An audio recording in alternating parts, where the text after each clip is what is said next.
தான் கொஞ்சம் கவனமாக இருந்துக்கோங்க. அதுவும் தசாபுத்தி நல்லா இருந்தால் பெருசாக பாதிக்கிறது இல்லை. முதல் சுற்றாக இருந்து உங்களுக்கு சனி திசையோ, ராகு திசையோ, கேது திசையோ, செவ்வாய் திசையோ அல்லது பாதக திசையோ, சூரியனோ இது போல் சில சனிக்கு ஆப்போசிட்டாக இருக்கக்கூடிய திசைகள் நடந்தால் கண்டிப்பாக முதல் சுற்றாக இருந்தால் பாதிப்புகள் உண்டு. ரொம்ப கவனமாக இருக்க வேண்டும். சொத்தை இழக்கிறதோ, அனுபவத்தை நிறைய கொடுத்துருவார்.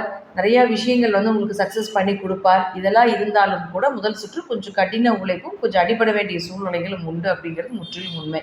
இதே 2வது சுற்றாக இருந்தால் நிச்சயமாக பண வளர்ச்சி, பொருளாதார வளர்ச்சி, கடின உழைப்பு, விடாப்பிடியான ஒரு மனம், தைரியம், பயணங்கள், நிற்கிறதுக்கு கூட நேரம் இல்லாத அளவுக்கு கொடுத்து அதற்கு ஈக்குவலாக அதை விட பல மடங்காக உங்களுக்கு வளர்ச்சியும், பணவரவும், தொழில் வளர்ச்சியும், குடும்பம், சந்தோஷம், மகிழ்ச்சி இதெல்லாமே 2வது சுற்றாக இருந்தால் நிச்சயமாக கொடுப்பார். அடுத்தது 3வது சுற்று. ஒரு சிலருக்கு தான் இந்த கலிகாலத்தில் 3வது சுற்று வருது.